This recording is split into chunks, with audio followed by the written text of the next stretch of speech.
ना रेडिएशन हम लोग आगे कंटिन्यू करेंगे। तो रेडिएशन का बेसिक कॉन्सेप्ट हो चुका है।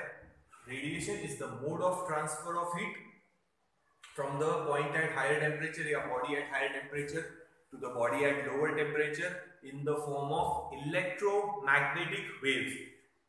They can also travel through vacuum.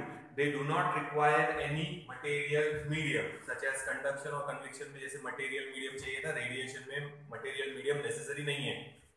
We receive the energy from the sun, heat and light जो मिल रही, they are in the form of radiation यानी इलेक्ट्रोमैग्नेटिक वेव्स। स्पीड बताया था 3 into 10⁸ metre per second. If the body with higher temperature is kept in the room suppose, तो उसमें से जो radiation मिलेंगे, उसमें से जो एनर्जी मिलेगी, उसको हमने नाम दिया था थर्मल रेडिएशन और हीट रेडिएशन।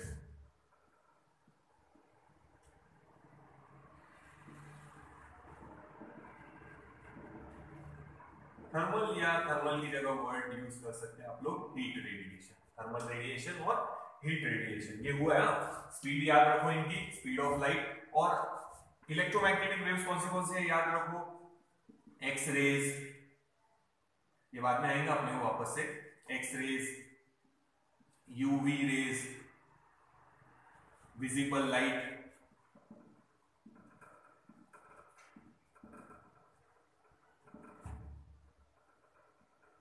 फिर रेडियो वेव्स, हमारे मोबाइल के सिग्नल या सैटेलाइट के सिग्नल बोल सकते हैं हम लोग। Then infrared raise,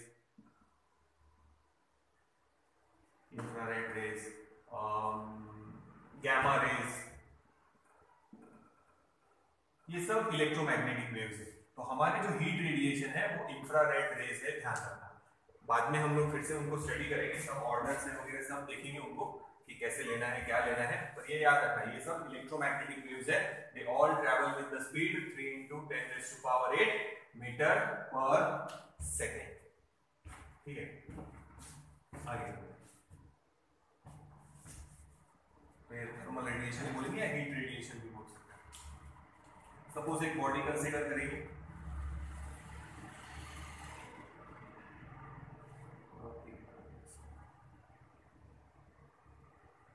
suppose this is a body. जैसे मैंने एग्जांपल बताया था, ब्लैक बॉडी हमारा सीट कवर, ठीक है। अगर उसको थोड़ी देर भी धूप में रखेंगे वो बहुत ज्यादा गर्म हो जाएगा।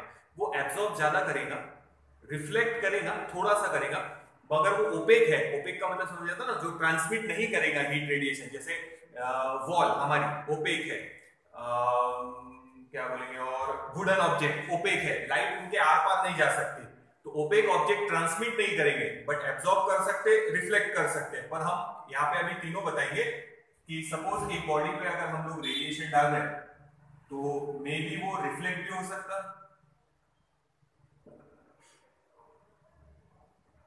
वो एब्जॉर्ब भी हो सकता एंड ट्रांसमिट भी हो सकता।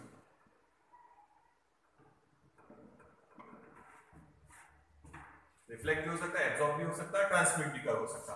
तो ब्लैक बॉडी थोड़ा रिफ्लेक्ट करेंगी, थोड़ा एब्जॉर्ब करेंगे, ट्रांसमिट नहीं करेंगे।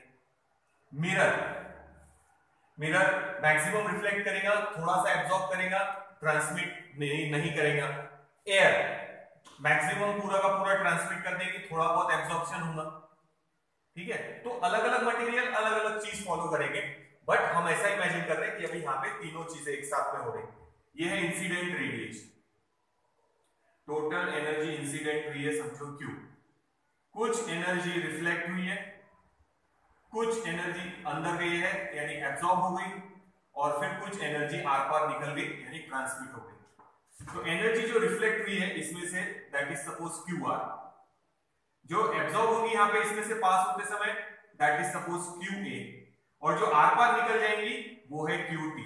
ओपेक ऑब्जेक्ट अगर है, ओपेक ऑब्जेक्ट ऐसा हुआ है आप लोगों का जिसमें से लाइट आर पार नहीं जा सकती। मेटल ऑब्जेक्ट्स, मेटल की कोई शीट है या मेटल का कोई ऑब्जेक्ट है तो लाइट उसके आर पार नहीं जा सकती। वॉल है, लाइट उसके आर पार नहीं जा सकती, ओपेक ऑब्जेक्ट है। वुडन ऑब्जेक्ट है ओपेक, तो वो ट्रांसमिट नहीं करेंगे, वो रिफ्लेक्ट करेंगे, एब्जॉर्ब करेंगे बट ट्रांसमिट नहीं करेंगे। अलग अलग बॉडी अलग अलग चीज कर सकती, तो हम वो बाद में एग्जांपल में देखेंगे। अभी तो हम इतना ही ले रहे हैं कि इंसिडेंट किया है कुछ एनर्जी रिफ्लेक्ट हुई है, कुछ एनर्जी एब्जॉर्ब हुई है, कुछ एनर्जी ट्रांसमिट हुई है। ठीक है, मान लो ये है सपोज 10 जूल, उसमें से 3 जूल एनर्जी रिफ्लेक्ट हुई, ठीक है, 2 जूल एनर्जी एब्जॉर्ब हो गई। क्या लगता है ट्रांसमिट कितने जूल हुई होगी? तो टोटल एनर्जी जो इंसिडेंट हुई थी, थर्मल एनर्जी या थर्मल रेडिएशन बोलो, रेडिएशन बोलेंगे एनर्जी बोलने से अच्छा, थर्मल रेडिएशन या हीट रेडिएशन, जो टोटल हीट रेडिएशन इंसिडेंट हुए थे वो थे 10 जूल। उसमें से थर्मल रेडिएशन या हीट रेडिएशन जो रिफ्लेक्ट हुए हैं वो 3 जूल है, जो एब्जॉर्ब हुए वो 2 जूल है। तो बताओ ट्रांसमिट कितने हुए होंगे? सिंपल है, law of conservation of energy, ये 3 है, ये 2 है, तो ये डेफिनेटली 5 जूल होगा। तो क्या हम ऐसा लिख सकते हैं कि total energy Q is equals to QR plus QA plus QT? Simple है, देखो टोटल एनर्जी जो इंसिडेंट हुई है उसमें से कुछ रिफ्लेक्ट हुई है, कुछ एब्जॉर्ब हुई है, कुछ ट्रांसमिट हुई है, मतलब आर पार निकल गई। अब अगर कोई बोले कि ये गुड ट्रांसमिटर है कि एब्जॉर्बर है या रिफ्लेक्टर है, तो वैल्यू देख के बता सकते हैं। अपन बोल सकते हैं कि ठीक है, एज कंपेयर टू रिफ्लेक्शन और एब्जॉर्प्शन ट्रांसमिशन ज्यादा हुआ है, तो इनकी वैल्यू देख के हम बोल सकते हैं कि वो गुड एब्जॉर्बर है, गुड रिफ्लेक्टर है या गुड ट्रांसमिटर है। सबके एग्जांपल देखेंगे हम लोग बाद में, पहले जस्ट जनरलाइज इक्वेशन बना लेते हैं। ये तो आप लोगों को समझ में आ ही गया होगा, this is law of conservation of energy, उस पे बेस्ड है। ये जो है वो law of conservation of energy पे बेस्ड है। टोटल एनर्जी इंसिडेंट हुई Q, उसमें से ये रिफ्लेक्ट हुई, ये एब्जॉर्ब हुई, ये ट्रांसमिट हुई। Law of conservation of energy के हिसाब से total energy will be equal to QR plus QA plus QT। This is based on law of conservation of energy. देखो इतना समझ में आया।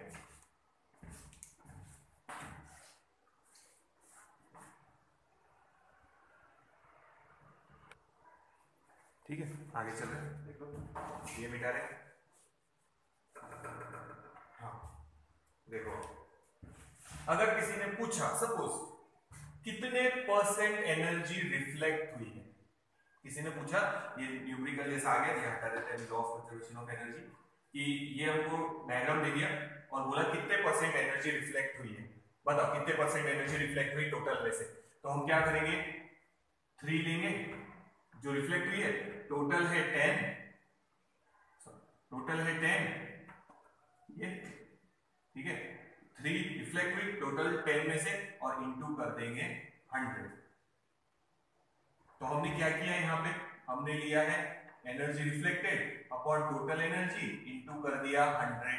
तो ये वो फ्रैक्शन निकल गया कि कितने फ्रैक्शन एनर्जी रिफ्लेक्ट हुई है टोटल में से, और इनटू 100 कर देंगे तो परसेंटेज मिल जाएगा। इसको सिंप्लीफाई करो तो आंसर आ जाएगा 30%। 30% एनर्जी रिफ्लेक्ट हुई है। किसी ने पूछा कितने परसेंट एनर्जी एब्जॉर्ब हुई है, तो 2 एब्जॉर्ब हुई है, टोटल था 10, इंटू 100 कर दो, यानी कितने परसेंट आएगा, 20% एनर्जी क्या हुई है एब्जॉर्ब। कितने परसेंट एनर्जी ट्रांसमिट हुई होंगी, 50%।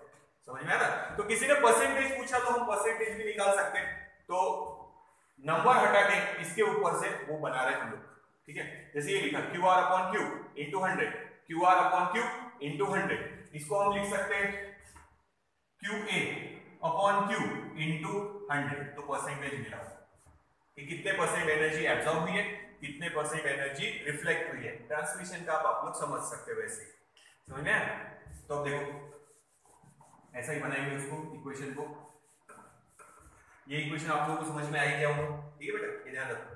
हाँ अब ध्यान रखो, तो हम Q से डिवाइड कर रहे हैं, तो इधर आएगा 1, अच्छा एक स्टेप डाल लेते हैं, Q upon Q dividing both sides by Q, इधर आएगा QR upon Q plus QA upon Q plus QT upon Q।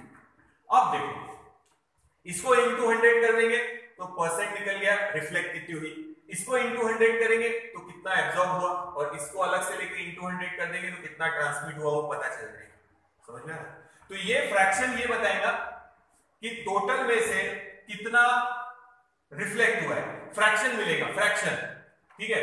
यानी टोटल 10 पार्ट थे समझो, उसमें से 3 पार्ट रिफ्लेक्ट हो गए। जैसे हम केक का डिवीजन करते हैं, समझो केक को मैंने ऐसे 4 पार्ट में डिवाइड कर दिया, ये पार्ट वहां से हटा दो, निकाल लो वहां से, ये यहां से अलग कर दिया, तो 4 पार्ट थे, उसमें से एक अलग कर दिया, तो इसको बोलते हैं हम 1/4। तो ये कितने बचे? 3 पार्ट, तो ये बचा 3/4। वैसे ही है 3 पार्ट आउट ऑफ 10, यानी हम फ्रैक्शन निकाल रहे हैं कि कितना फ्रैक्शन निकल गया और कितना फ्रैक्शन बचा है। तो यहाँ पे कितना फ्रैक्शन रिफ्लेक्ट हुआ इससे पता चलेगा, कितना फ्रैक्शन एब्जॉर्ब हुआ इससे पता चलेगा, और कितना फ्रैक्शन ट्रांसमिट हुआ इससे पता चलेगा। और इसको ऐड कर दो, आंसर मिलेगा 1/4 प्लस 3/4, यानी पूरा का पूरा केक, तो पूरा का पूरा आंसर आ जाएगा। समझ में आ रही? तो ये फ्रैक्शन निकाल रहे हैं हम लोग, तो उनको डिनोट करेंगे, ये हो गया 1, इसको लिखेंगे QR अपॉन Q को R plus QA upon Q को A plus QT upon Q को T, it is equals to, ये Q कैंसल, यानी 1। अगर हमारे इस एग्जांपल में चले हम लोग, तो ये 3 डिवाइडेड बाय 10 मतलब 0.3, 2 डिवाइडेड बाय 10 मतलब 0.2, 5 डिवाइडेड बाय 10 मतलब 0.5। देखो इन सब की एडिशन 1 आएगी, समझ में? तो ये बताएगा फ्रैक्शन कि 0.3 यानी 3/10 फ्रैक्शन, यानी टोटल 10 पार्ट थे, उसमें से 3 पार्ट रिफ्लेक्ट हुए, इनटू 100 कर देंगे तो आपको परसेंटेज मिल जाएगा। समझ में आई? तो ये फ्रैक्शन है जिसको 100 से मल्टीप्लाई करेंगे तो हमारे को कितने परसेंट एनर्जी रिफ्लेक्ट, कितने परसेंट एनर्जी ट्रांसमिट और कितने परसेंट एनर्जी एब्सॉर्ब हुई, ये पता चल जाएगा। तो ये R को बोलते हैं कोएफिशिएंट ऑफ रिफ्लेक्शन। ये जो A है, it is called coefficient of absorption,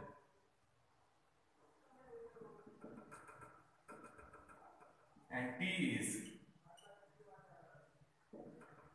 coefficient of transmission.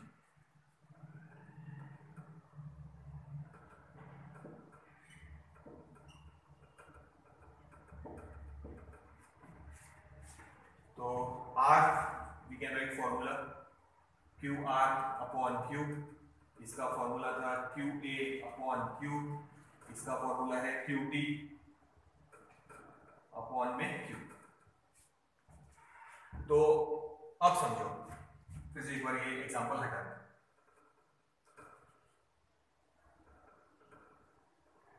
जैसे मान लो ये ब्लैक बॉडी है, हमारी सीट ओपेक है, तो ट्रांसमिशन कितना होगा? ओपेक बॉडी है तो 0, ठीक है। मैक्सिमम एब्जॉर्ब होगा तो इसका, अच्छा इसको 0 लिखने दिया था, यहां पर होता था ब्लैक बॉडी, यहां लिख दो। तो T की वैल्यू 0, ये T की वैल्यू 0 मतलब वो ट्रांसमिट नहीं करेगा। A की वैल्यू आएंगे समझो 90%, तो उसमें लिखेंगे 0.9, तो एब्जॉर्प्शन की वैल्यू यानी A की वैल्यू 0.9, और बचा कितना? फिर R की वैल्यू आएंगी 0.1, हो गया टोटल 1। तो ये 0.9 है, इसका मतलब ये समझना कि जो ब्लैक बॉडी है वो 90%, इसको इंटू 100 कर दो तो हम समझ जाएंगे 90% एनर्जी एब्जॉर्ब हो रही, और इसको इंटू 100 करेंगे तो 10% एनर्जी खाली रिफ्लेक्ट हो रही, और इसको 0 लिखा है T की वैल्यू, मतलब कितने परसेंट एनर्जी ट्रांसमिट हो रही? 0। तो ऐसे समझना पड़ेगा, वैल्यू देख के बता पाएंगे कि गुड एब्जॉर्बर है, गुड रिफ्लेक्टर है या गुड ट्रांसमीटर है।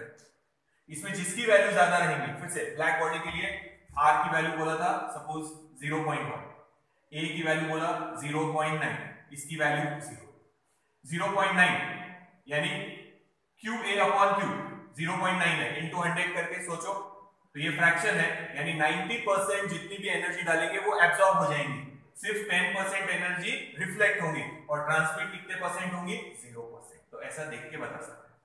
मिरर अगर है, मिरर अपना कांच, आईना जिसको बोलते हैं, मैक्सिमम रिफ्लेक्ट करेगा, तो इसका होगा समझो 0.9, थोड़ी सी एब्जॉर्ब करेगा 0.02, तो 98% रिफ्लेक्ट हो गई, 2% 100 से मल्टीप्लाई करो, 2% एब्जॉर्ब हो गया 1 या 100, ठीक है, और ट्रांसमिट होगा 0, क्योंकि सिल्वर पॉलीसेफेन ट्रांसमिट नहीं होगा। ये बात मैं अच्छे से समझाऊंगा वापस से। एयर है, जैसे सन से हमको जो एनर्जी मिल रही वो एयर के थ्रू आ रही। Air is a good transmitter, जितनी एनर्जी सन से आ रही है वो पूरी की पूरी हम तक पहुंचा देंगे, तो air is a good transmitter. मान लो 0.95, थोड़ी सी एनर्जी एब्जॉर्ब होगी 0.05, रिफ्लेक्शन नहीं हो रहा समझो, हम लोग कंसीडर करेंगे 0, थोड़ा बहुत होता होगा पर हम 0 ले रहे हैं, तो हम बोलेंगे 95% एनर्जी ट्रांसमिट हो गई एयर में से, यानी हम तक पहुंच गई सन से। थोड़ी सी एयर ने एब्जॉर्ब किया, कितने 5% इंटू 100 कर दो, 0% एनर्जी क्या हुई है, रिफ्लेक्ट। तो हम बोल सकते हैं कि air is a good transmitter, black body was good absorber, mirror is a good reflector. तो किसकी वैल्यू ज्यादा है उससे हम पहचान सकते हैं कि कौन गुड एब्जॉर्बर है, कौन गुड रिफ्लेक्टर है, कौन गुड ट्रांसमीटर है। तो इसको बोलते हैं कोएफिशिएंट ऑफ ट्रांसमिशन, इसको बोलते हैं ए को कोएफिशिएंट ऑफ एब्जॉर्प्शन, और ये है coefficient of transmission. Definition simple है, सामने ही लिखा हुआ ही है। So coefficient of reflection is defined as the ratio of thermal energy या thermal radiation reflected to total thermal radiation incident on it. ये रिफ्लेक्टेड अपॉन टोटल, बस उतना ही बोलना है। Coefficient of absorption is defined as ratio of radiant energy absorb to total radiant energy incident on it. Coefficient of transmission is defined as the ratio of radiant energy transmitted to total radiant energy incident on it. तो ये energy transmitted upon में total energy, energy absorbed upon में total energy, energy reflected upon में total energy, और ऊपर energy नीचे भी energy है, तो they have no unit, no dimension, याद रखना। RAT प्योर नंबर रहेंगे, परसेंटेज है। कोएफिशिएंट ऑफ रिफ्लेक्शन को रिफ्लेक्टिव पावर भी बोलते हैं, reflective power, reflectivity. Coefficient of absorption को एब्जॉर्प्टिव पावर यानी एब्जॉर्ब करने की पावर बोल सकते हैं, या एब्जॉर्प्टिविटी। कोएफिशिएंट ऑफ ट्रांसमिशन को बोलते हैं ट्रांसमिटिव पावर या ट्रांसमिटिविटी, तो वो भी नाम उनके याद रखना। कोएफिशिएंट ऑफ रिफ्लेक्शन रिफ्लेक्टिविटी या reflective power, coefficient of absorption absorptivity और एब्जॉर्प्टिव पावर, ठीक है। Coefficient of transmission transmittivity transmittivity, ठीक है, या ट्रांसमिटिव पावर भी बोल सकते, ट्रांसमिट करने की पावर। तो ये 2 मार्क के लिए आया हुआ है। So that r + a + t = 1, तो हम लिखेंगे लाइक टोटल एनर्जी या थर्मल एनर्जी या radiation energy is incident is q, QR is the energy reflected, QA is the energy absorbed, and QT is the energy transmitted. ये करना है, R + A + T = 1। इतना देखो, फिर आगे चलते हैं। फिर से बताता, एक एक एग्जांपल लेंगे आगे आगे।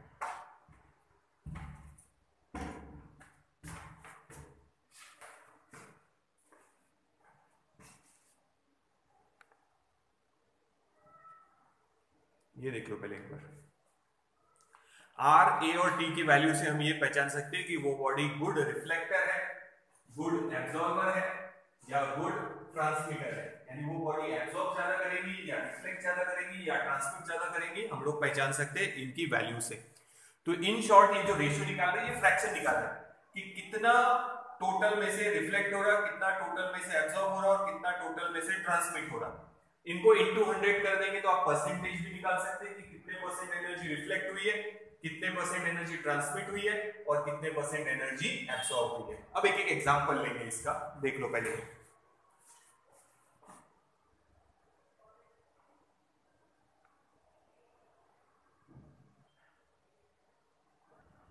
अब देखो एग्जांपल्स भी ले लेते इसके, तो याद रखना इनकी वैल्यू डिसाइड करेगी कि कौन गुड एब्सॉर्बर है, कौन गुड रिफ्लेक्टर है या कौन गुड ट्रांसमीटर है। तो ये फ्रैक्शन मिलेगा कि कितना फ्रैक्शन टोटल में से रिफ्लेक्ट हो रहा, एब्सॉर्ब हो रहा और ट्रांसमिट हो रहा।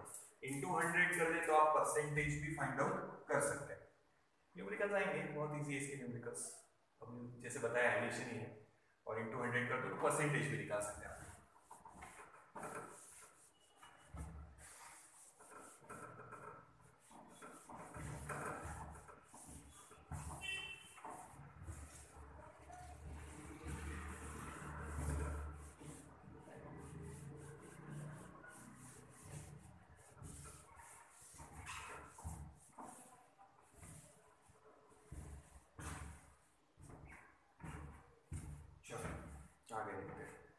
फर्स्ट एग्जांपल देखो,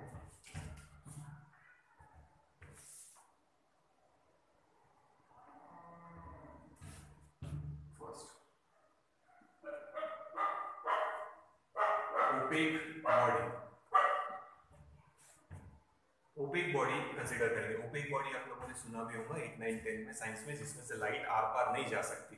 जैसे हमारी वॉल है, वुडन ऑब्जेक्ट है, आयरन ऑब्जेक्ट्स है, तो वो बॉडीज, सो वुड से बने हुए ऑब्जेक्ट, आयरन या वॉल बोल सकते हैं, या हम वाटर भी ले सकते हैं।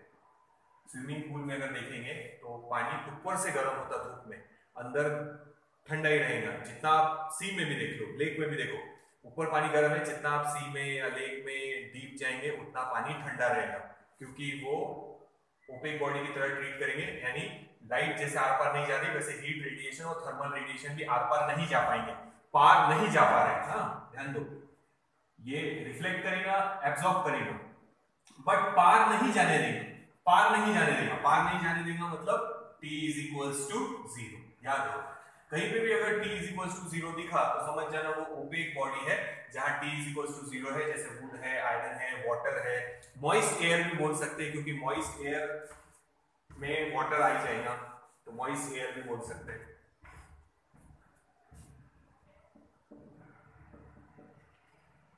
ये कुछ एग्जांपल है देखो, तो ये ओपेक बॉडीज है, और ये वाटर मैक्सिमम हीट एब्जॉर्ब कर लेगा। पहले ही बताया स्पेसिफिक हीट ज्यादा है, तो सरफेस वाला पानी ज्यादा गर्म होगा और वो कंडक्ट करेगा नहीं। तो स्विमिंग पूल या लेक में धूप जब गिरेंगी तो ऊपर की लेयर ज्यादा गर्म होगी, अंदर हीट ज्यादा नहीं जाएगी। तो अगर आप अंदर जाएंगे स्विमिंग पूल में या लेक में, जितना डीप जाएंगे पानी उतना ही ठंडा रहेगा। देखो मेटल कोई भी नाम लिख सकते हैं, कॉपर ऑब्जेक्ट भी लिख सकते हैं, आयरन है तो copper object, wooden object, water and moist air. ये बॉडीज हीट को ट्रांसमिट नहीं करेंगी, तो उनको दूसरा भी नाम है एथरमेनस बॉडीज।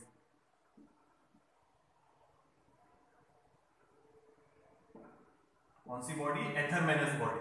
तो कहीं न्यूमेरिकल में एथरमेनस बॉडी आया तो समझ जाना वो ओपेक बॉडी है। दोनों का मतलब यही निकालना कि ट्रांसमिशन 0 है, T इज इक्वल्स टू 0। याद रखो एथरमेनस बॉडी। अच्छे से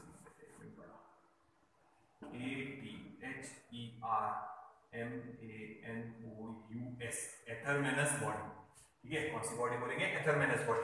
T की वैल्यू 0 है, तो हमने लिखा था R plus A plus T is equals to 1, तो यहाँ ऐसा लिखेंगे R plus A is equals to 1। It can be good reflector, it can be good absorber, depend करेगा मटेरियल पे, वो देखेंगे बाद में। देख लो कभी, तो ये याद रखना एथरमेनस बॉडी। अगर कहीं न्यूमेरिकल में आया एथरमेनस बॉडी तो हमको लिखना पड़ेगा T इज इक्वल्स टू 0, या ओपेक बॉडी में रहा तो भी T इज इक्वल्स टू 0। इसका मतलब ये होगा कि they will not ट्रांसमिट नहीं करेंगे हीट रेडिएशन या thermal radiation incident on it. T is equals to 0, transmit नहीं करने पाएंगे, रिफ्लेक्ट करेंगे, एब्जॉर्ब करेंगे, बट ट्रांसमिट नहीं करेंगे। Such bodies are called एथरमेनस body, ये ध्यान रखो। तो हम ब्लैक बॉडी को एथरमेनस बॉडी बोल सकते हैं क्योंकि it is a good absorber. ठीक है, यहाँ पे लगे तो हम डाल सकते हैं ब्लैक बॉडी। फिर हम मिरर ले सकते हैं, mirror is a good reflector. Black body में A की वैल्यू ज्यादा आएंगी और मिरर में R की वैल्यू ज्यादा आएंगी, पर T की वैल्यू 0 ही रहेगी दोनों भी केस में। ठीक है, अगर परफेक्टली ब्लैक बॉडी है तो पूरी की पूरी हीट एब्जॉर्ब कर लेगा, A की वैल्यू 1। अगर मिरर है, अच्छे से बनाया है, गुड रिफ्लेक्टर है, तो R की वैल्यू 1, पर T की वैल्यू 0 रहेगी। तो ये याद रखो, बाकी भी कुछ 0 हो सकता, पर A की वैल्यू अगर 1 है तो परफेक्टली ब्लैक बॉडी, R की वैल्यू 1 है तो मिरर ले सकते हैं हम लोग। बट दोनों भी बॉडीज ट्रांसमिट नहीं करते, वो भी आगे लेंगे। पहले ये देखो एक बार,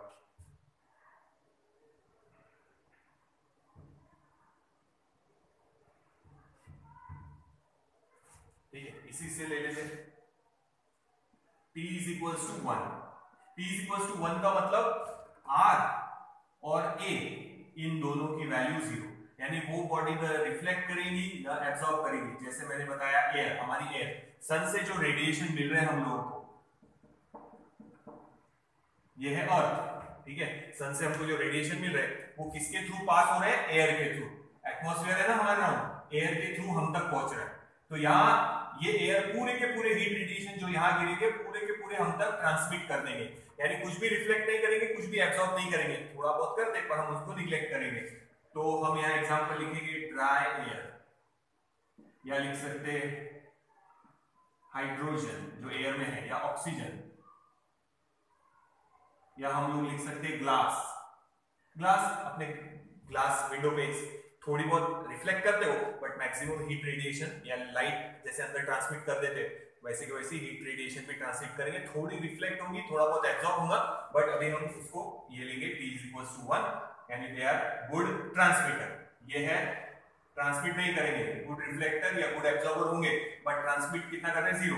ये पूरी की पूरी हीट रेडिएशन ट्रांसमिट कर रहे हैं, रिफ्लेक्ट भी नहीं कर रहे हैं, एब्जॉर्ब भी नहीं कर रहे हैं, so these are good transmitters.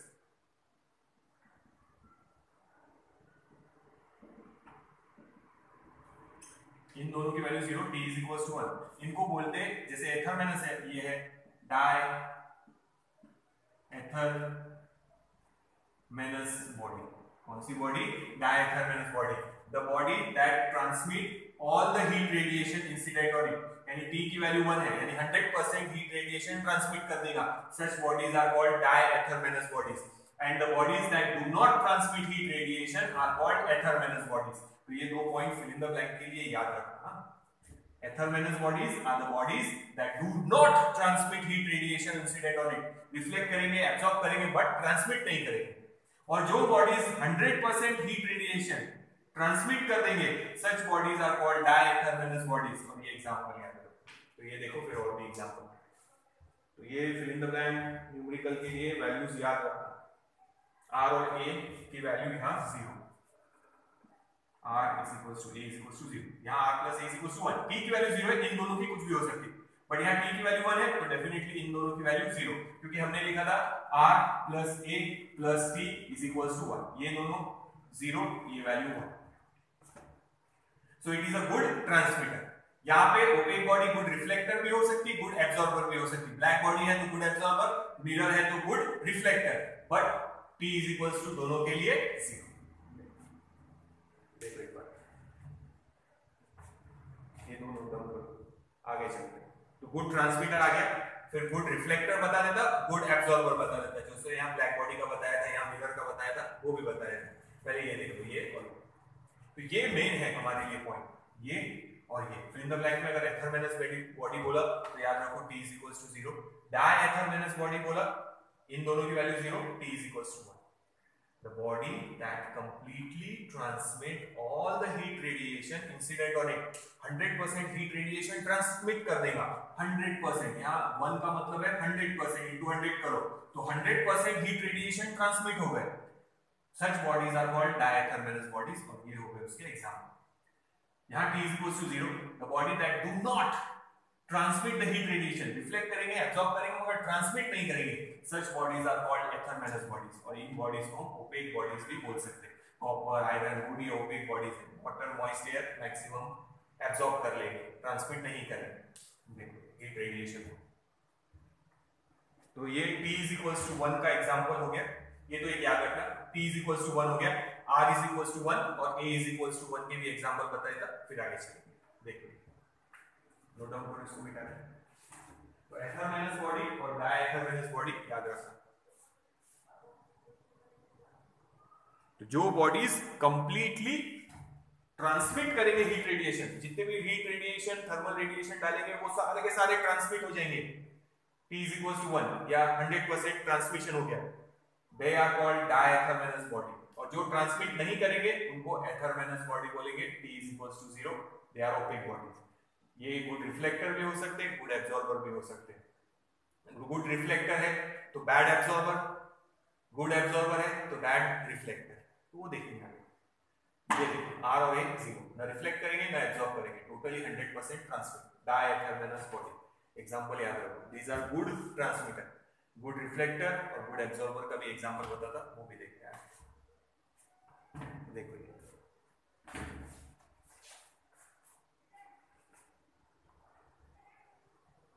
तो ये नोट डाउन करो। ठीक है, तो याद रखो t इज इक्वल टू 1 हो गया, r और a का भी ले लेते हैं। और याद रखना ये r, a और t ये तीनों भी जो है वो डायमेंशनलेस क्वांटिटी है, मैंने बताया, क्योंकि वो सेम इसके रेशियो है, वो परसेंटेज है, यूनिट नहीं है कोई उसमें, फ्रैक्शन है वो। तो QR upon Q, energy upon energy, QA upon Q या QT upon Q, so they have no unit, no dimension. So good transmitter हो गए एग्जांपल, गुड रिफ्लेक्टर बता देता, और कुछ एग्जांपल मैंने समझाया भी थे बेटा, जैसे कपड़ों का एग्जांपल बताया था, गाड़ी की सीट का एग्जांपल बताया था, तो बहुत सारे एग्जांपल्स डिस्कस भी किए हम लोगों ने।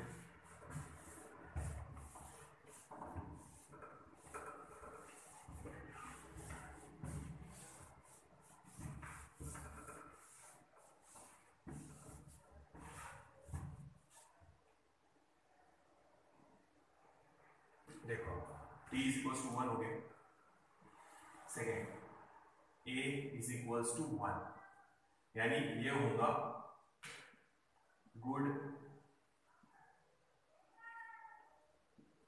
Absorber. a is equal to 1 मतलब 100% हीट एनर्जी क्या हो रही, एब्जॉर्ब, यानी जितनी भी हीट एनर्जी डालेंगे वो एब्जॉर्ब हो जाएंगे। एग्जांपल हम लोग ले सकते हैं परफेक्टली ब्लैक बॉडी,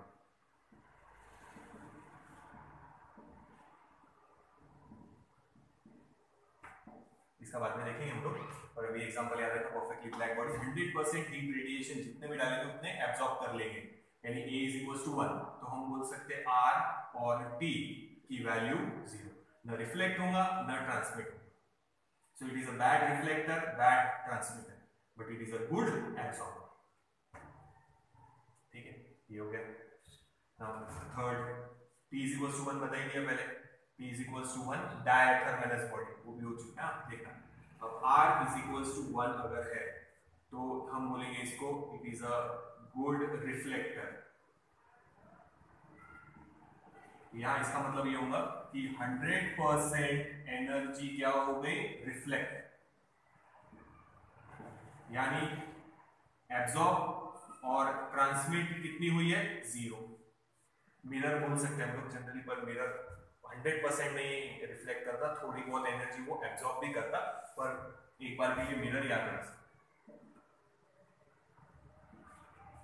तो मिरर पे जितने रेडिएशन गिरेंगे वो रिफ्लेक्ट हो जाएंगे, थोड़ी बहुत एनर्जी एब्जॉर्ब भी होती। देखो अगर मिरर रखेंगे धूप में तो थोड़ा गर्म भी होगा, यानी थोड़ी एनर्जी एब्जॉर्ब भी करेगा, पर मैक्सिमम वो रिफ्लेक्ट कर देगा। तो अभी जैसे एग्जांपल के लिए याद रखो, तो R इज इक्वल टू 1 है मतलब it is a good reflector, यानी 100% एनर्जी रिफ्लेक्ट होगी। अगर रिफ्लेक्ट ही हो रही 100% तो एब्जॉर्ब नहीं होंगी और ट्रांसमिट नहीं होंगी, means it is a bad absorber and bad transmitter. और नेक्स्ट पॉइंट ये याद रखो, ये सब नोट के लिए याद रखना, R, A and T all are unitless and dimensionless, they have no unit and no dimension। और एक बात याद रखो, R, A और T की वैल्यू डिपेंड करेंगी वेवलेंथ पे और मटेरियल। इसके पहले वाले वीडियो में समझाया था कि रेड रोज रेड क्यों दिखता, क्योंकि जब आप व्हाइट लाइट डालेंगे रेड रोज पे तो सारे कलर एब्जॉर्ब हो जाएंगे, सिर्फ वो मटेरियल रेड कलर को रिफ्लेक्ट करता। रेड कलर रिफ्लेक्ट हुआ यानी क्या आ गया, वेवलेंथ, और टाइप पे डिपेंड कर रहा है रोज में जो मटेरियल होगा वो मटेरियल, तो मटेरियल और वेवलेंथ पे डिपेंड करेंगी R, A और T की वैल्यू। जितना डार्क होगा कलर उतना ज्यादा रेडिएशन एब्जॉर्ब हो जाएगा, अगर जितना लाइट कलर है, जैसे मैंने बताया व्हाइट कलर के कपड़े पहनते हैं जनरली गर्मी के दिनों में, क्योंकि वो मैक्सिमम रेडिएशन को रिफ्लेक्ट कर देते हैं, वेवलेंथ पे डिपेंड करेगा और मटेरियल। तो मैं जैसे बताया था ग्रीन कलर की लीफ ग्रीन क्यों दिखती, क्योंकि जब उस पे आप व्हाइट लाइट डालेंगे यानी 7 डिफरेंट कलर्स डालेंगे, इसके पहले वाले वीडियो में हुआ है, violet, indigo, blue, green, yellow, orange, red, वो बाकी सारे कलर को एब्जॉर्ब कर लेगा, सिर्फ ग्रीन कलर को रिफ्लेक्ट करेगा, तो हमारी आंखों में सिर्फ ग्रीन कलर जाएगा तो हमको वो लीफ ग्रीन कलर की दिखेंगी। तो R, A और T की वैल्यू डिपेंड करेगी, याद रखना, फिल इन द ब्लैंक में आए तो it depends on wavelength and it also depends on material. Black colour है तो मैक्सिमम हीट रेडिएशन एब्जॉर्ब हो जाएंगे, वेवलेंथ पे भी डिपेंड करेगा याद रखना, और मटेरियल से भी, इन तीनों की value, and they have no unit and no dimension. इतना देखो,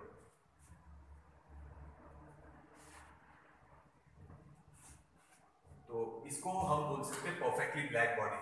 तो नेक्स्ट डेफिनेशन यही देख लेते, ये हटा देते हैं। What is a perfectly black body? Perfectly black body nature में एग्जिस्ट नहीं करती, नेचर में कोई भी परफेक्ट चीज नहीं है, हम पहले भी बता चुके हैं। न परफेक्टली प्लास्टिक बॉडी, न परफेक्टली इलास्टिक बॉडी, न परफेक्टली रिजिड बॉडी, कुछ भी परफेक्ट नहीं है। तो परफेक्टली ब्लैक बॉडी भी नेचर में एग्जिस्ट नहीं करेगी, पर हम डिफाइन कर सकते हैं उसको। What is perfectly black body? यहाँ लिखा है perfectly black body, the body that absorb all the heat radiation, bracket में लिखना 100% इंसिडेंट ऑन इट, एंड जितने हीट रेडिएशन डालेंगे 100% हीट रेडिएशन वो एब्सॉर्ब कर लेगा। They are called perfectly black body. For perfectly black body fill in the blank में आया तो याद रखना A is equals to 1 and R and T की value 0। Perfectly black body, perfectly black body does not exist in nature. Lamp black,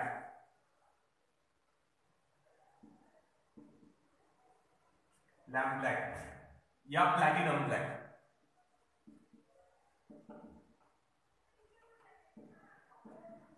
आप लोगों ने सुना होगा ना लैम्प ब्लैक। दिया अगर जलाए और जैसे मंदिर में ऊपर कोई छोटा सा मंदिरों में छत होंगी तो देखो ऊपर काला काला हो जाता है, या पुराने जमाने में काजल भी ऐसे ही बनाते थे, काजल जो आंखों में लगाते ना वो, तो दिया जलाते थे घी का, उसके ऊपर दूसरा दिया या कटोरी वगैरह कुछ उल्टा करके रख देते थे, तो धुआं उस कटोरी में जाके जमा होता, काले रंग का धुआं जमा हो जाता उसमें, तो उससे फिर और भी 2-4 चीजें मिला के उससे काजल बनाते थे।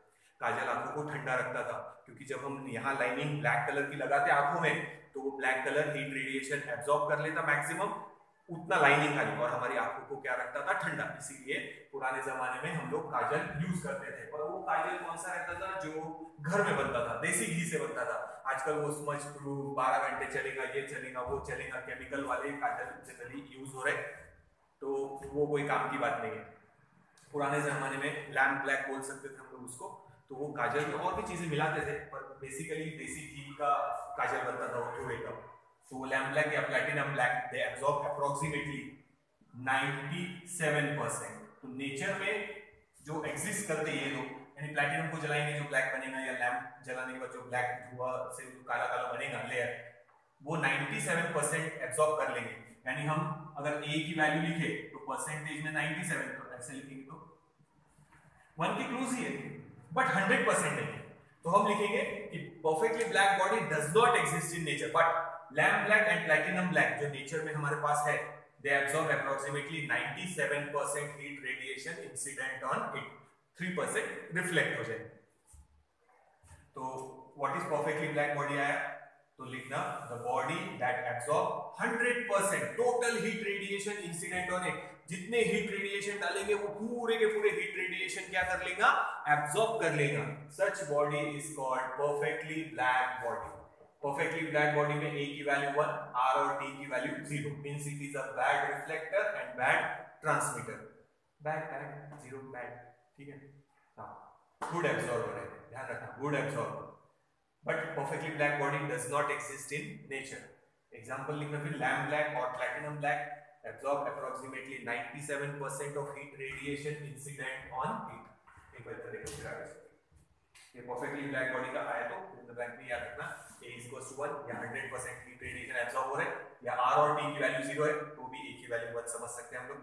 बट नेचर में परफेक्टली ब्लैक बॉडी एग्जिस्ट नहीं करती है, डिफाइन तो कर ही सकते हैं ना, but it does not exist in nature. तो नेचर में है लैम्प ब्लैक या platinum black, it absorb 97% of heat radiation incident on it.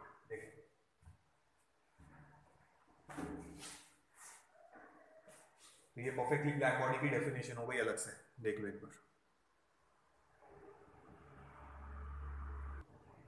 ठीक है।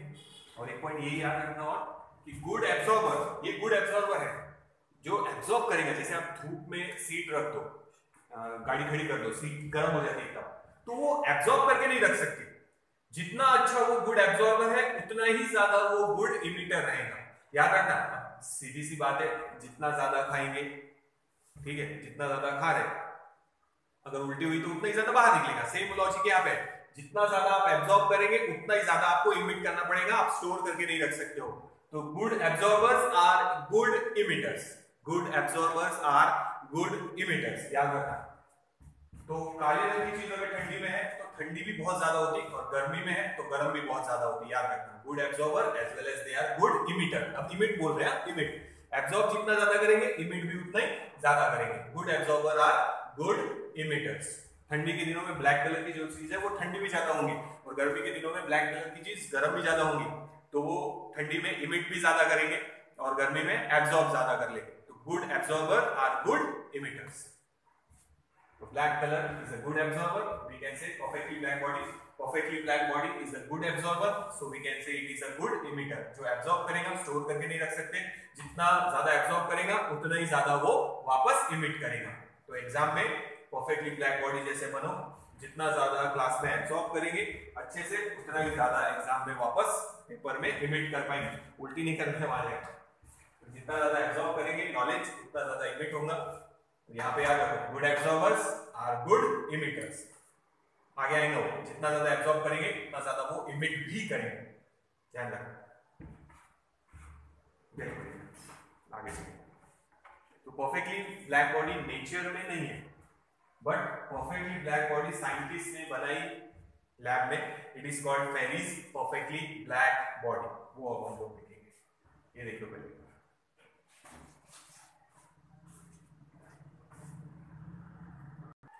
ठीक है। तो याद रखना perfectly black body does not exist in nature. और ये याद रखो, जैसे रेड रोज रेड क्यों दिख रहा, क्योंकि जिस पे रेडिएशन डालेंगे तो सारे रेडिएशन एब्जॉर्ब कर लेगा, सिर्फ रेड कलर रिफ्लेक्ट करेगा। तो ब्लैक बॉडी में क्या होगा, जितने रेडिएशन आप डालेंगे वो सारे के सारे एब्जॉर्ब हो गए, कुछ रिफ्लेक्ट हुआ ही नहीं, तो फिर वो ऑब्जेक्ट कैसे दिखेगा, ब्लैक, सब एब्जॉर्ब हो गया, इसीलिए वो अपीयर होता ब्लैक। तो याद रखो perfectly black body does not exist in nature, but Ferris नाम के साइंटिस्ट ने उसको लैब में बनाया है। तो it is called Ferry's perfectly black body. तो परफेक्टली ब्लैक बॉडी की डेफिनेशन याद रखो फिर से, the body that absorb all the heat radiation, bracket में लिखना 100% incident on it, such bodies are called perfectly black body।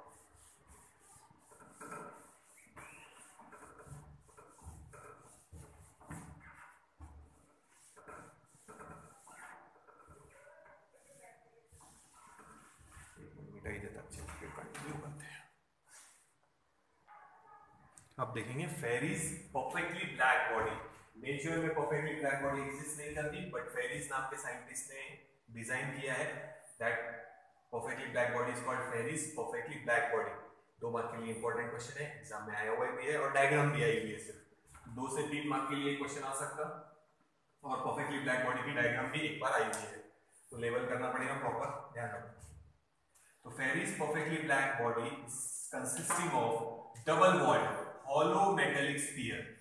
hollow metallic sphere है और डबल वॉल्ड है, देखो ऐसे।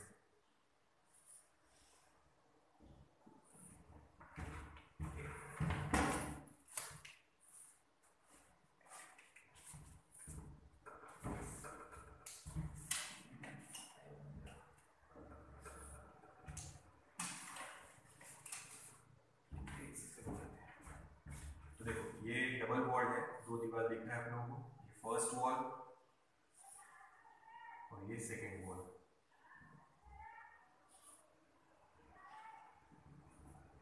ठीक है, Ferry's perfectly black body consist of double walled, hollow, अंदर से हॉलो मेटेलिक स्फीयर है, ये मेटल से बना हुआ स्फीयर, अंदर हॉलो है, डबल वॉल्ड है, विद अ स्मॉल एपर्चर, एक छोटा सा होल है यहाँ, एपर्चर यानी एक बॉल लो, समझो टेनिस बॉल ठीक रहता वैसे ही, पर थिकनेस में यहाँ पे जगह खाली है और एक छोटा सा होल बना दो स्फीयर में, तो हमारा टेनिस बॉल जैसे ही, जिसमें हम एक छेद बना सकते हैं। तो it is a double wall, देखो डबल वॉल है, हॉलो, अंदर से पूरा हॉलो है, metallic sphere. The gap between the 2 walls is completely evacuated, यानी यहाँ क्या क्रिएट किया, वैक्यूम। और रेडिएशन जो है, थर्मल रेडिएशन यहां से अंदर आएगी, थर्मल और हीट रेडिएशन। ठीक है, अब यहां वैक्यूम क्रिएट करने का मतलब क्या है, थर्मोस फ्लास्क आप लोगों ने सब में सुना होगा, चाय वगैरह, जनरली थर्मोस फ्लास्क हम तभी यूज करते हैं जब कोई हॉस्पिटल में है, उसको चाय देने जाना है, दूध देने जाना है, या फिर हम लोग कहीं ट्रिप पे गए हैं तो फिर हम थर्मोस में चाय वगैरह या कॉफी वगैरह लेके जाते हैं। जनरली हम लोग उसमें गर्म चीज रखते हैं ताकि वो गर्म रहे ज्यादा देर तक, और अगर आप ठंडी चीज भी रखेंगे तो वो ज्यादा देर तक ठंडी रहेगी। ऐसा क्यों होता वो समझ लो पहले, तो ये हटाते हैं एक बार। तो थर्मोस फ्लास्क का भी डिजाइन इसके जैसे ही है कुछ कुछ, देखो ये इसमें भी डबल वॉल्ड है ऐसा, ये पैक कर दिया ऐसा। तो ये यहाँ पे हम कैप लगा देंगे, ऊपर ढक्कन बंद है तो यहाँ सील कर देंगे। मेरी ड्राइंग खराब है, इमेजिन करो ये उसका कैप है, क्या बेकार ड्राइंग है, चलो ठीक है ये कैप है उसका, ठीक है उसको समझो। अब इसमें हमने इन दो वॉल के बीच में क्या क्रिएट किया है, वैक्यूम। वैक्यूम क्यों क्रिएट किया वो भी देखना। अगर आप थर्मोस फ्लास्क को पीछे से खोलना, पीछे एक ढक्कन रहता है नीचे, उसको खोलना तो यहाँ एक छोटा सा पॉइंट दिखेगा आप लोगों को ऐसा निकला हुआ। तो यहां से क्या करते हैं, इन दो वॉल के बीच में गैप क्रिएटेड है और उस गैप में से वो पूरी की पूरी एयर निकाल लेते हैं, यानी वो लोग भी यहाँ पे क्या क्रिएट करते हैं, वैक्यूम, और यहाँ पे सील कर देते हैं और फिर इसको कैप से बंद कर देते हैं। अगर देखना यहाँ पे आपको एक कैप दिखेगी नीचे, तो कैप घुमा के देखेंगे तो यहाँ एक वेल्डिंग जैसा पॉइंट दिखेगा, वहां से उन्होंने हवा निकाल के उसको सील कर दिया। यानी इन दो वॉल्स के बीच में भी थर्मोस फ्लास्क में भी क्या क्रिएट किया है, वैक्यूम, और यहां पे भी वैक्यूम क्रिएट किया है। क्यों वैक्यूम क्रिएट किया है, क्योंकि कंडक्शन, यानी ना conduction, mode of transfer of heat, और कन्वेक्शन। तो कंडक्शन और कन्वेक्शन होने के लिए मटेरियल मीडियम चाहिए, may be solid, may be liquid, या मे बी गैस। तो इसके अंदर जो हीट एब्जॉर्ब होगी, यहाँ पे जो हीट एब्जॉर्ब होगी वो बाहर नहीं जानी चाहिए, इसलिए दीवार के बीच में यहाँ पे क्या क्रिएट किया है, वैक्यूम। तो ना कंडक्शन होगा ना कन्वेक्शन होगा। तो यहाँ पे जैसे हम लोग लिक्विड भर दिए, समझो हमने यहाँ पे गर्म चाय डाल दी है, ये गर्म चाय डाल दी। अब अगर यहाँ एयर होती तो हीट कंडक्शन और कन्वेक्शन के थ्रू बाहर चली जाएंगी, तो वो नहीं होना चाहिए, इसीलिए यहाँ पे भी डबल वॉल क्रिएट करते और उसमें से हवा निकाल देते। यानी ये डबल वॉल के बीच में ये जो गैप है जिसको मैं शेड कर रहा, यहाँ पे वो लोग क्या क्रिएट कर दिया उन्होंने, वैक्यूम। तो यहाँ उन्होंने वैक्यूम क्रिएट कर दिया। तो वैक्यूम क्रिएट करने से क्या होगा, अंदर की हीट बाहर नहीं जाएगी बाय कंडक्शन एंड कन्वेक्शन, क्योंकि कंडक्शन या कन्वेक्शन के लिए मटेरियल मीडियम चाहिए और इन दोनों के बीच में कोई मटेरियल मीडियम नहीं है। तो हीट कंडक्शन और कन्वेक्शन से बाहर नहीं जाएगी। बचा क्या, रेडिएशन। तो अगर आप लोग ध्यान से देखेंगे तो अंदर वाली साइड, अगर थर्मोस को भी धोया हुआ तो अंदर देखना सिल्वर कलर का रहता है। कौन से कलर का पॉलिश रहता है, सिल्वर, सिल्वर कलर का पॉलिश है, खोल के देखना। तो होगा क्या, कंडक्शन और कन्वेक्शन को हमने रोक दिया, अब बचा है रेडिएशन। वैक्यूम में से भी वो रेडिएशन ट्रेवल कर सकता, बट पूरा थर्मोस फ्लास्क हमने सिल्वर कलर से कोट किया है, रेडिएशन उस पे इंसिडेंट होंगे, रिफ्लेक्ट होके अंदर ही रह जाएंगे। तो ना कंडक्शन होगा, ना कन्वेक्शन होगा, ना रेडिएशन होगा। तो थर्मोस फ्लास्क कुछ अच्छे कंपनी के अगर आप देखेंगे, उसमें गर्म चाय डालेंगे, उसको बार बार खोलना बंद करना नहीं करेंगे तो 6 घंटे से 12 घंटे तक चाय और वो बाकी चीजें गर्म रहेंगी। उसमें गर्म डालेंगे तो ठंडी डालेंगे तो ठंडी रहेंगी, पर कितना भी बोलेंगे तो थोड़ा बहुत हीट रेडिएशन बाहर निकलेगा, धीरे धीरे वो चाय ठंडी होगी। बट कंडक्शन कन्वेक्शन कैसे होगा, थर्मोस फ्लास्क के बीच में जो दो वॉल्स है, यहाँ पे डबल वॉल्ड है, जैसे यहाँ था यहाँ पे भी डबल वॉल्ड है, तो वहां हमने क्रिएट किया वैक्यूम। इसके अंदर जो गर्म चाय है या गर्म कॉफी है या गर्म पानी है, उससे हीट यहाँ से बाहर नहीं जाएगी, क्योंकि बीच में कोई मटेरियल नहीं है, तो कंडक्शन नहीं होगा, कन्वेक्शन नहीं होगा, क्योंकि बीच में क्या है, वैक्यूम। अब बचा रेडिएशन, रेडिएशन यहाँ से बाहर जा सकता वैक्यूम के थ्रू भी। तो अंदर वाला जो पार्ट है वो सिल्वर कलर से कोटेड रहता, ताकि जो हीट रेडिएशन इंसिडेंट हो वो रिफ्लेक्ट होके वापस अंदर ही रह जाए। तो ये है थर्मोस फ्लास्क। तो हमने यहाँ पे हीट एब्जॉर्ब करने के लिए बनाया है इसको, heat radiation absorb, thermal radiation absorb करने के लिए बनाया है। तो एब्जॉर्ब होके बाहर नहीं जाने चाहिए, तो हमने दो वॉल के बीच में क्या क्रिएट किया है, वैक्यूम। वैक्यूम क्रिएट करने से कंडक्शन नहीं होगा, कन्वेक्शन नहीं होगा, ठीक है। और फिर इसको भी बाहर इधर से हम सिल्वर कलर से पॉलिश करेंगे ताकि वो अंदर ही रहे रेडिएशन। सिल्वर कलर ये हमारा, ये वाली लेयर सिल्वर कलर से कोट कर देंगे। तो इतना देखो, पहले थर्मोस फ्लास्क की जैसी अरेंजमेंट है, थर्मोस फ्लास्क में भी यही रहता है। अगर मान लो पीछे से खोल लिया आपने ये ढक्कन, और अगर इस पॉइंट को तोड़ दिया जाए, हवा अंदर चली जाएगी, तो फिर थर्मोस फ्लास्क खराब हो गया। हवा चली गई मतलब बीच में अब यहाँ पे मटेरियल आ गया, तो कंडक्शन भी होगा, कन्वेक्शन भी होगा, और उसके थ्रू हीट बाहर जाएगी, चाय कॉफी जल्दी ठंडी हो जाएंगी। तो थर्मोप्लास्ट में ध्यान रखना यहाँ वैक्यूम क्यों क्रिएट किया है, क्योंकि गर्म पानी में से हीट इधर से सराउंडिंग तक जाना चाहिए, तो नहीं जा रहा। क्यों? क्योंकि बीच में कोई मटेरियल नहीं है, तो कंडक्शन नहीं होगा, कन्वेक्शन नहीं होगा। रेडिएशन रोकने के लिए इसको सिल्वर कलर से अंदर से पॉलिश किया है, ताकि हीट रेडिएशन इंसिडेंट होंगे, रिफ्लेक्ट होके वापस अंदर आ जाएंगे, तो बाहर नहीं जाएंगे, तो ना कंडक्शन होगा, ना कन्वेक्शन होगा, ना रेडिएशन होगा। तो हीट फ्लो नहीं होगी from the point at higher temperature to the point at lower temperature. इसमें ठंडी चीज रखेंगे तो इधर से इधर हीट फ्लो नहीं होगी, एक ही बात है। तो ठंडी चीज रखेंगे तो ठंडी रहेंगी थर्मोप्लास्ट में, गर्म चीज रखेंगे तो गर्म रहेगी। तो आप लोग उसको दोनों वे में यूज कर सकते हैं। तो फिर से हमारे पेरिस परफेक्टली ब्लैक बॉडी पे आते हैं। वहां पे भी हमने डबल वॉल्ड बनाया है और बीच में वैक्यूम क्रिएट किया है। क्यों क्रिएट किया है? To prevent the heat loss due to conduction and convection. तो कंडक्शन और कन्वेक्शन की वजह से हीट बाहर नहीं जानी चाहिए। हम इसको हीट रेडिएशन फिर से लिख लेते हैं। हमारा क्या लिखा था हम लोगों ने? थर्मल रेडिएशन और हीट रेडिएशन।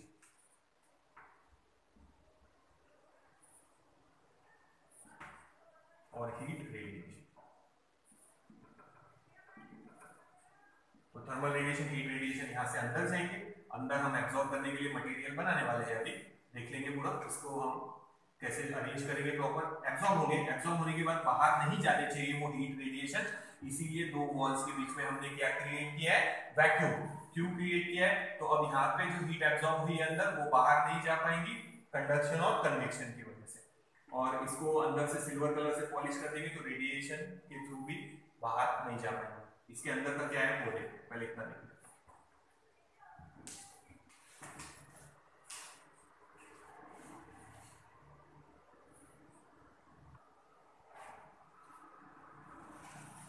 तो देखना, Ferry's perfectly black body, start में लिखना है Ferry's perfectly black body. Nature में परफेक्टली ब्लैक बॉडी नहीं है, याद रखना। नेचर में जो है वो है लैम्प ब्लैक या platinum black. They only absorb 97% of heat radiation incident on it। और अगर हम A की वैल्यू लिखे उनकी तो हम लोग 0.97 लिख सकते, पर हमको तो 100% एब्जॉर्ब करने वाला चाहिए, तो वो तो नेचर में नहीं है। तो फेरिस नाम के साइंटिस्ट ने वो बनाया है, तो it is called Ferry's perfectly black body. Ferry's perfectly black body consist of double walled hollow metallic sphere, metal से बनाया हुआ स्फीयर है विद अ स्मॉल एपर्चर। क्यों रखा है एपर्चर, छेद क्यों बनाया वहां पे? Because thermal radiation can enter through it। जिसको एब्जॉर्ब करना है उसको तो अंदर लेना ही पड़ेगा। The gap between the two walls is evacuated। evacuated यानी वैक्यूम क्रिएट किया है। इसका छेद का आंसर क्यों दिया? ये जो एपर्चर बनाया वो क्यों बनाया है? ताकि थर्मल रेडिएशन अंदर आ सके। एक्सप्लेनेशन हो गया। गैप रख के वैक्यूम क्यों क्रिएट किया है यहाँ पे? ताकि कंडक्शन और कन्वेक्शन से जो अंदर हीट एब्जॉर्ब हुई है वो बाहर नहीं जा सके। सेकेंड, ठीक है ना। अब हीट रेडिएशन अंदर आएंगे, एब्जॉर्ब करना है, तो हम क्या करेंगे? बाहर से तो सिल्वर है, पर अंदर से हम उसको ब्लैक कलर से कोट कर देंगे। ब्लैक कलर कौन सा? Lamp black. लैम्प ब्लैक से कोट कर देंगे। तो ये पूरा लैम्प ब्लैक से कोट कर दिया।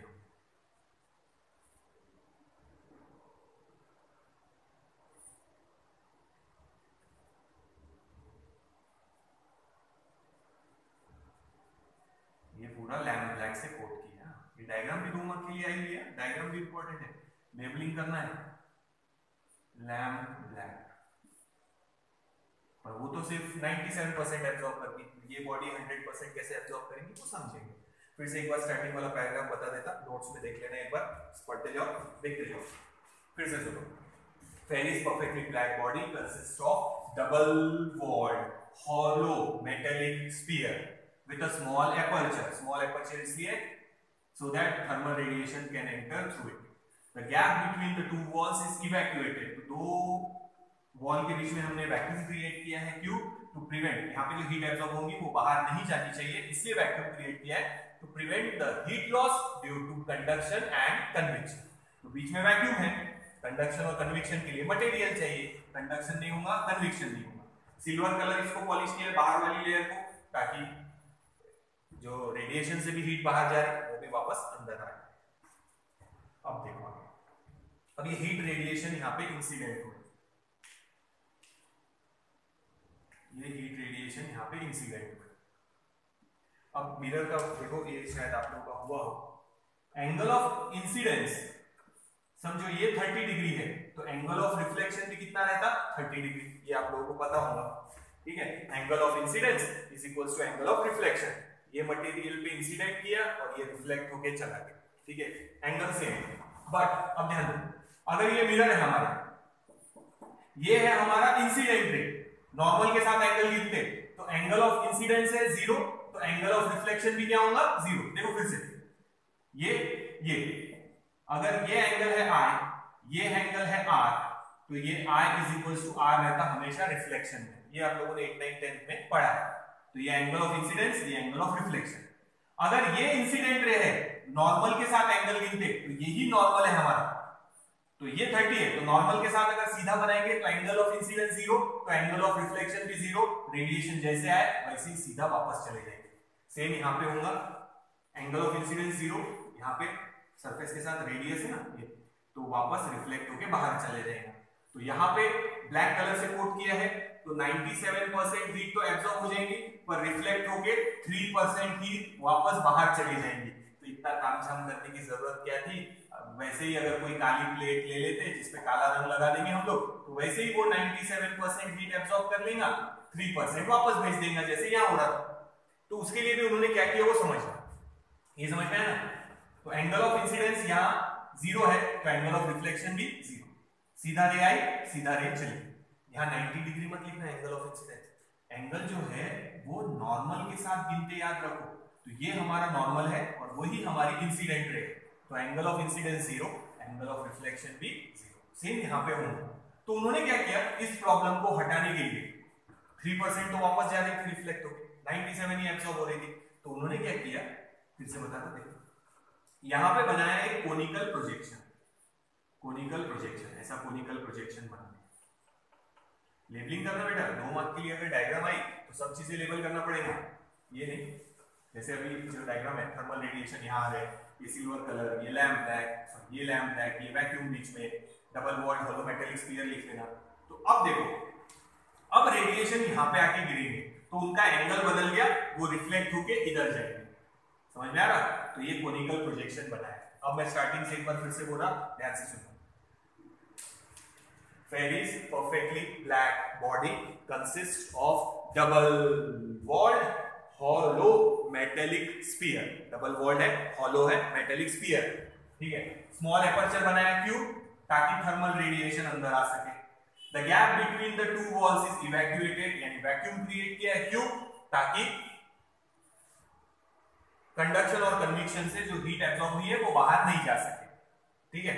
Now the inner part is coated with lamp black, क्यों कोट किया है, मिटा दिया। Lamp black absorb 97% of heat radiation incident on it, इसीलिए उसको कोट किया है अंदर। कितना एब्जॉर्ब कर रहा, 97%। नाउ डायमेट्रिकली अपोजिट, यानी ये यहां से यहां डायमीटर, तो इसके एग्जैक्ट अपोजिट में, diametrically opposite to aperture there is a conical projection.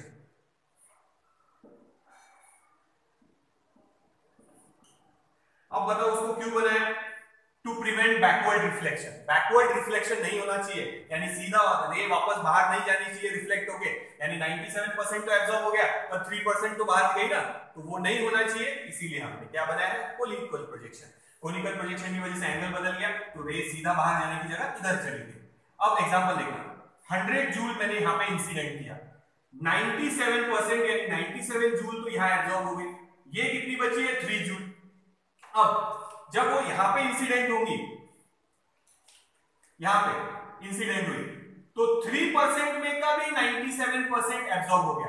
अब 3 का 97 बच, कैलकुलेट नहीं करते, 0 पॉइंट समथिंग बचा।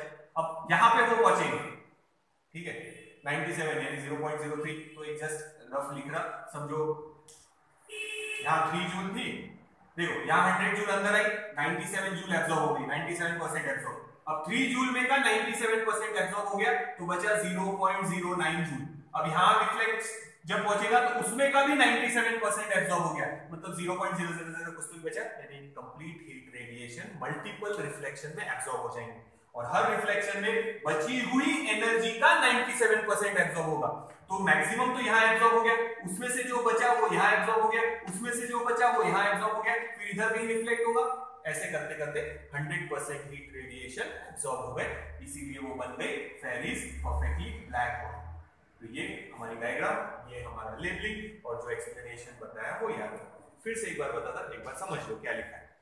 और याद रखो, जैसे अगर आप लोग बारिश में मटका रखेंगे बाहर, ये मटका है, हमने बारिश में रख दिया, ये उसका मुंह है, तो इधर भी बारिश गिर रही, इधर भी बारिश गिर रही, पर रेडिएशन, बारिश की बूंदें उतनी ही जमा होंगी जो उसके मुंह पे गिरेगी, उतने ही अंदर जमा होंगे।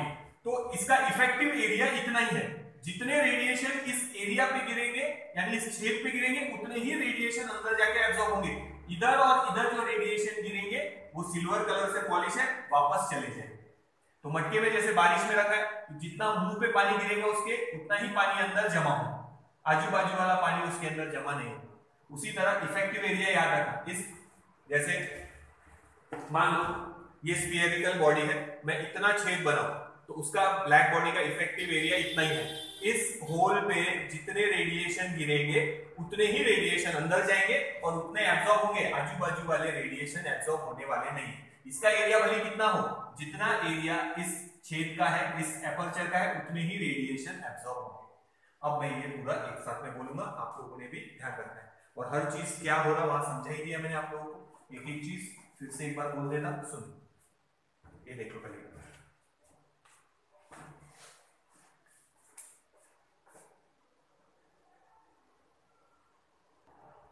अब सुनो वापस से क्या लिखना है। Ferris perfectly black body consists of double-walled hollow metallic sphere with a small aperture. Aperture क्यों रखा है? ताकि वहां से रेडिएशन अंदर आ सके, ठीक है। तो रेडिएशन अंदर आने के लिए इतना एपर्चर बनाया है हमने, और याद रखना जितना एपर्चर है उतने ही रेडिएशन अंदर आएंगे, आजू बाजू वाले दूसरे रेडिएशन अंदर नहीं आने वाले। तो इस बॉडी का इफेक्टिव एरिया इतना ही है, उतने ही रेडिएशन एब्जॉर्ब होंगे।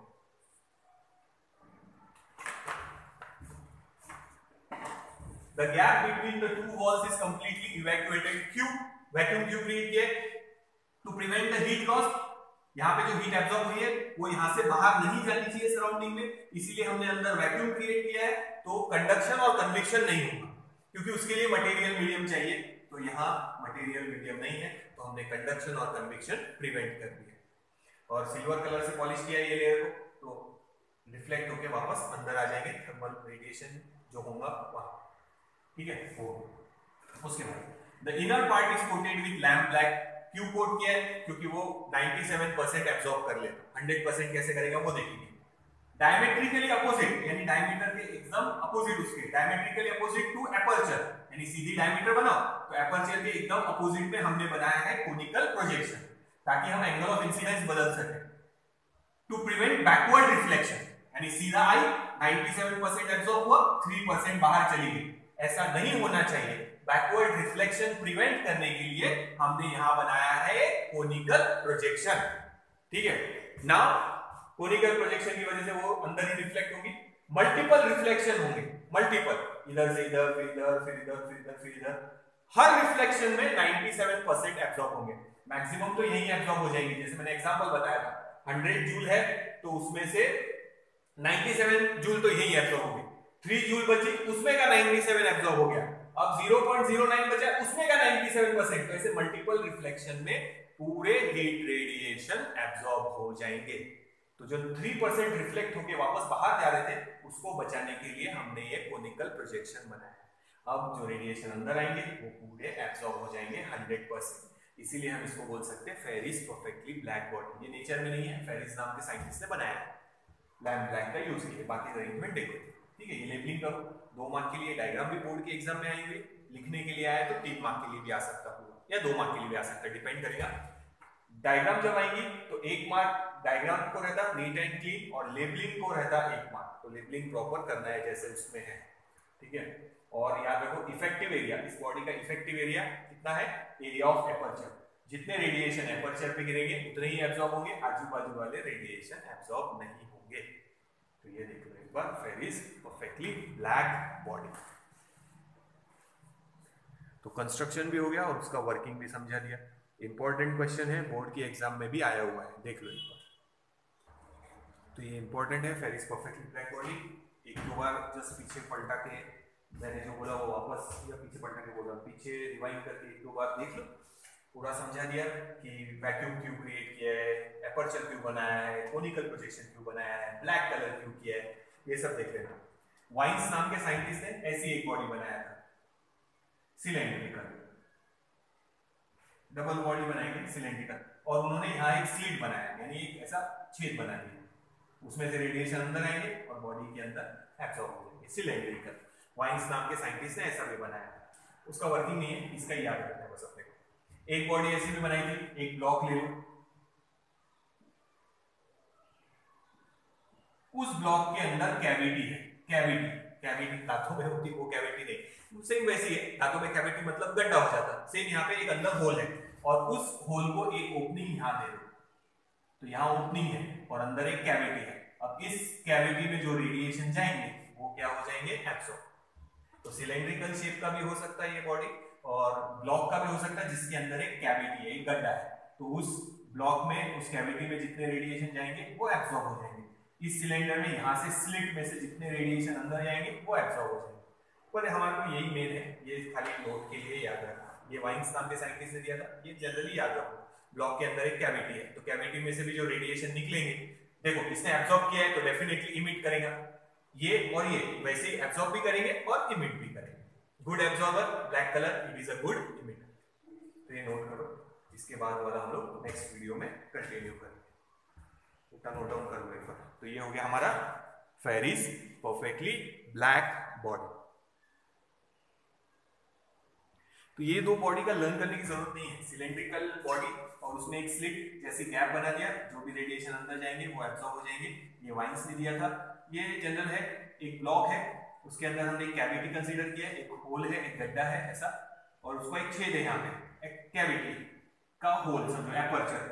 यहाँ से जितने रेडिएशन अंदर जाएंगे कैविटी में उतने रेडिएशन एब्सॉर्ब हो जाएंगे, तो इनके रेडिएशन इसके साथ मैच हो सकते हैं, ये भी ब्लैक बॉडी की तरह एब्सॉर्ब करेंगे और वैसे ही इमिट भी करेंगे। याद रखना, black body good absorbers are good emitters, पहले बताया, स्टोर करके नहीं रख सकते जितना अच्छा। अब थर्मल रेडिएशन देना बंद कर दो, जैसे हम लोहे को गर्म करते हैं तो जब तक हीट देंगे वो एब्सॉर्ब करते जाएंगे, हीट देना बंद कर दो और उसको वैसे ही रख दो, तो अब वो हीट क्या करेगा, इमिट। सेम वे इसको थर्मल रेडिएशन दो, इसका टेम्परेचर बढ़ गया, अब थर्मल रेडिएशन बंद कर देंगे तो ये गर्म हो गया, अब वो इमिट करेगा, तो इसके जैसे इमिशन रहेंगे, इन दोनों के भी इमिशन सेम वैसे रहेंगे।